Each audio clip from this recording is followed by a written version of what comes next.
This is Fly on the Wall Sessions. I'm Chris Jackasitz, and I'm talking with Royce and Tim from Voodoo Sex Cult. Guys, once again, thanks for joining me. And like I said before we went into that song, the new album is called A Year and a Day. And where did the title of that come from? Well, when we were kind of coming up with the name for the album, we didn't want it to be something just stereotypical, kind of like our name. And we did a little research. I mean, we are the Voodoo Sex Cult. And Tim looked into it, and he came to me and he was like, hey, I've got this great title. How about A Year and a Day? And I was like, okay, that's an awesome name, but what's behind it? And come to find out that in the words A Year and a Day, in a lot of cultures, especially in voodoo, and I'm part Native American, and even in Native American cultures and a lot of other religions and cultures around the world, they have a belief that when somebody passes away, that their soul wanders the earth or becomes part of a tree or part of a stream or whatever it may be in nature. And after that year, on that day after, their spirit or soul is released. And then they can go to the next level or the next plane. So it's actually, the concept is actually, like in voodoo, it's actually called A Year and a Day. And that's like the concept, I guess, behind. So I just heard that, and I thought, you know what, man, that sounds really cool. I like it's that. like that was the first thing I noticed when I heard the title of the album. I kept on thinking, that's like a really cool name. It kind of reminds me of A Day in the Life, but it's not. Right. But I mean... And there's some heartfelt meaning behind it. I mean, we're kind of a fun party band. We like to have a good time. But if you listen to some of our songs, there's actually some pretty serious things that we address, So we didn't want it to just be, all good times. There has to be that serious side kind of there's got to be a little bit of seriousness, and then you can do the party. Right, absolutely. If you're partying all the time, It's not really that... Yeah, balance it out, some yin-yang a little bit even, Right. Yeah, exactly. So, I mean, you talk about the name of the album, but what about the name of the band? Where did that come from? I mean, like, Voodoo Sex Cult. I mean, it's not something you hear often. Right. Not at all.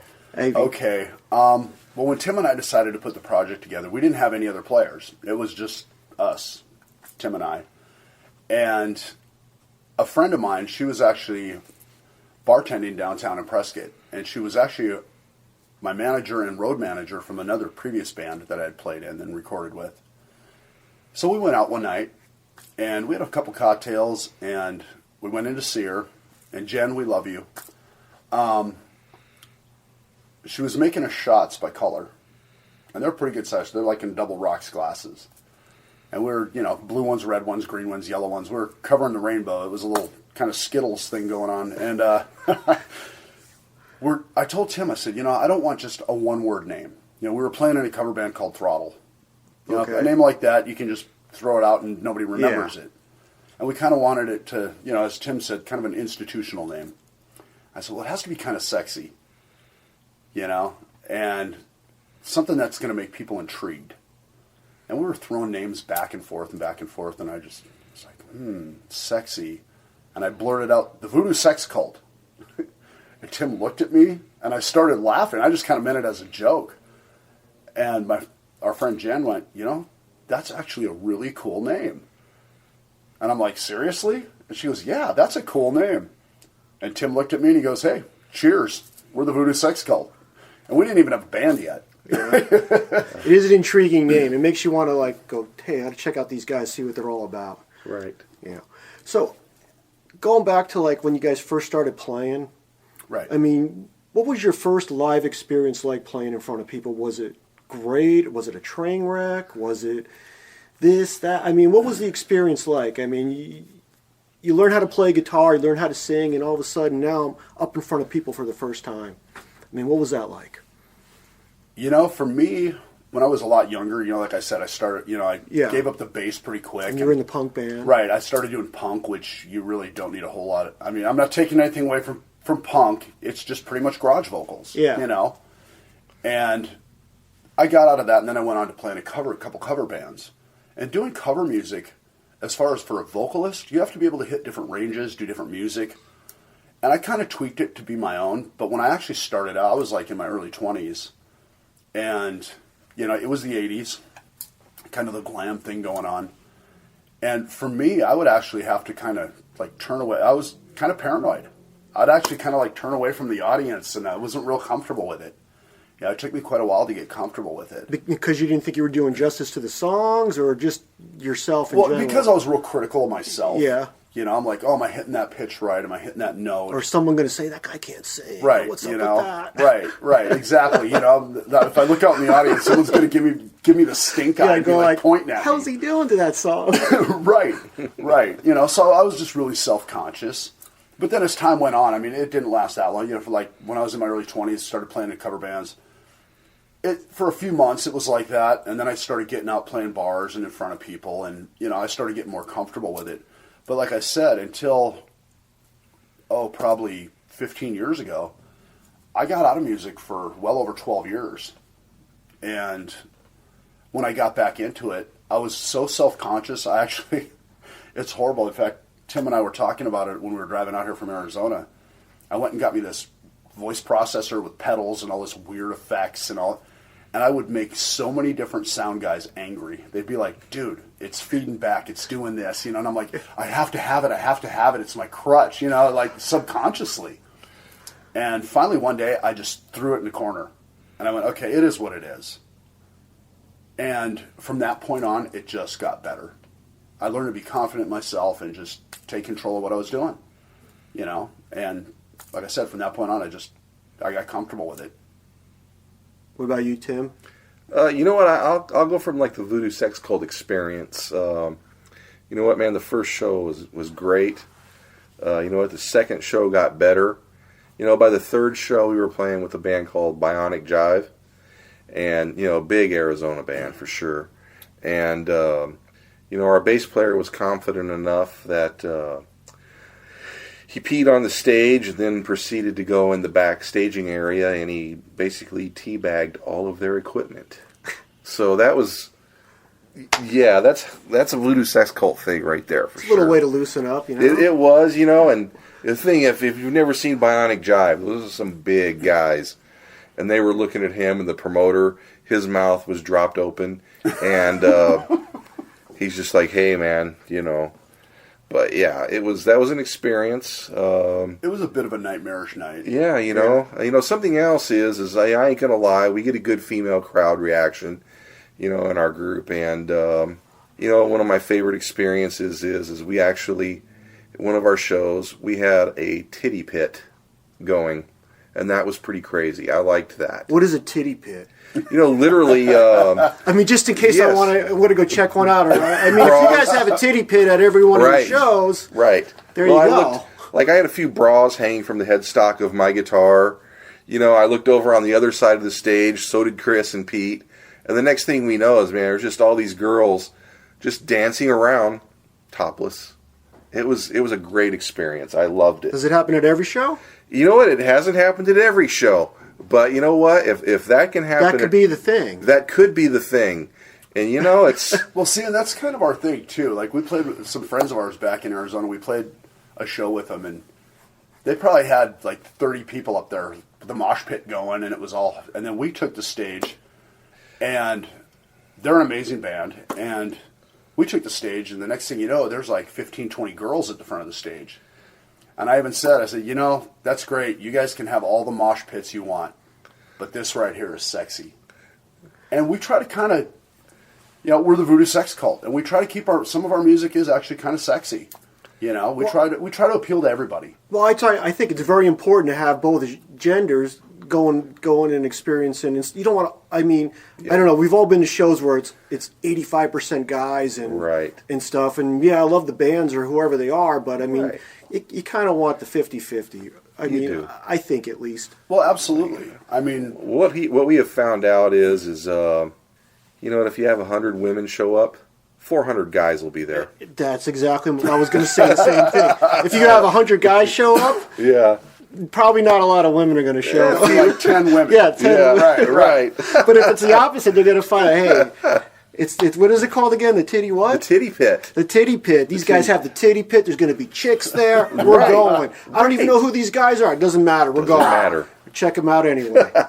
They're heavy. They're good. They play Fun. hard rock. I mean, what's there not to like? Right. Couple more questions, guys. Just some of the inspirations as far as your writing goes. I mean, where do you get your... do you write most of the lyrics? I do.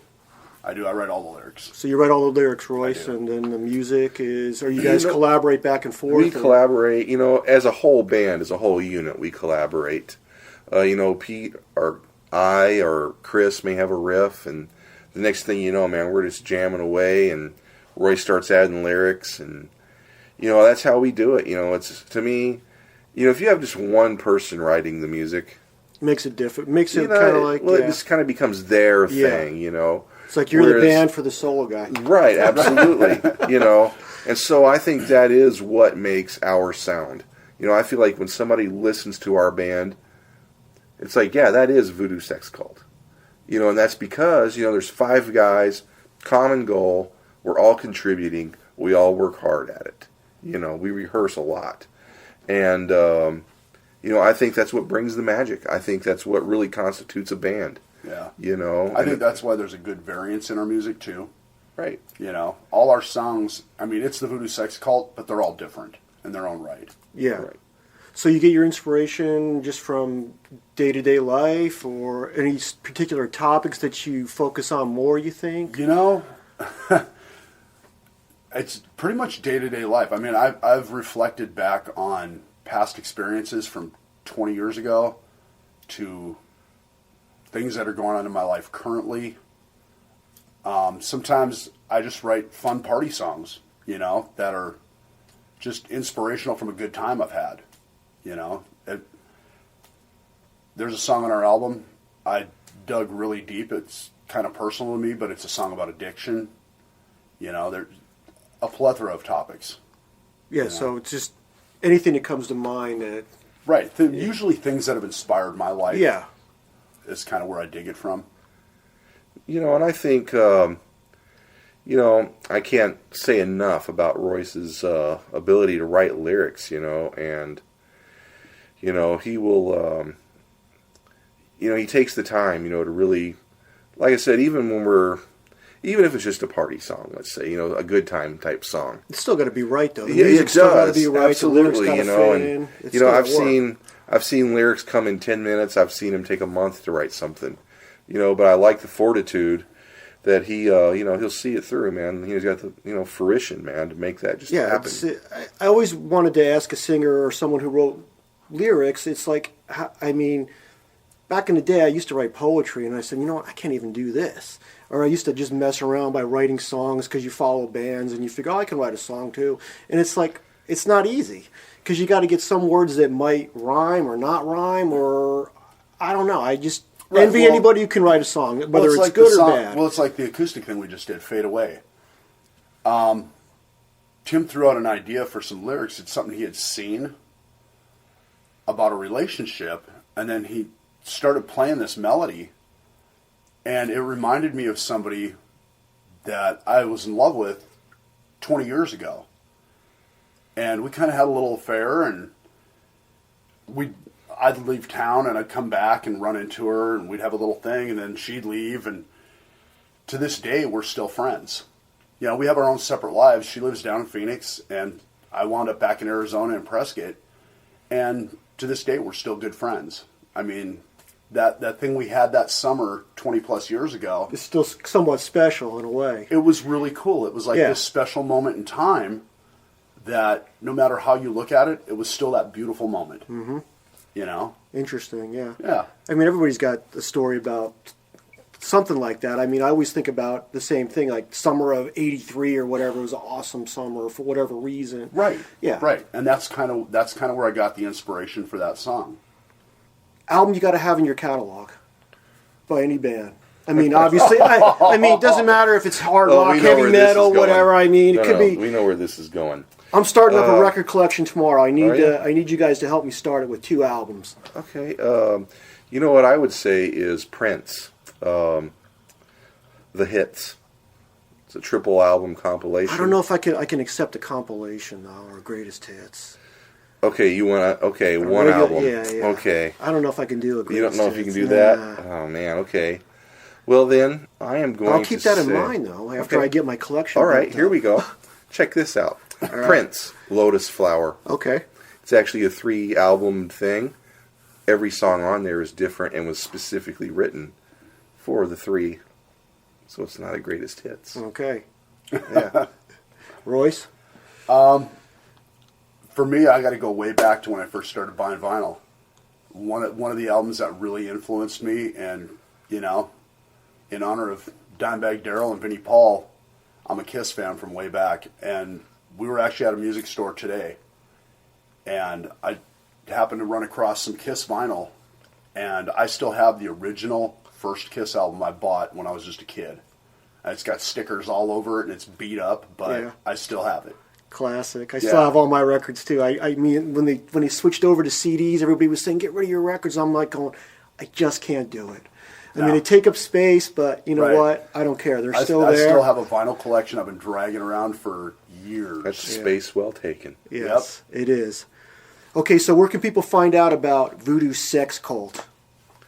Oh, man, definitely VoodooSexCult.com. We've got our Voodoo Sex Cult Facebook, Voodoo Sex Cult Twitter, Voodoo Sex Cult Bandcamp. We've got several other social media things that are in the works. Like I said, CD Baby, you can go there. iTunes. But definitely, I would encourage people to go to the .com first, and there's links to all of those on there. .com or our Facebook page. We're on Okay. Facebook and like us. It helps us out for sure. Right. And we've got a couple samples on Reverb Nation right now. Okay. So Right. people want to get a little. So Reverb Give- Nation, give you're a on little listen. Facebook, Twitter, Right. and you got your own webpage, VoodooSexCult.com. Yes. All right, guys.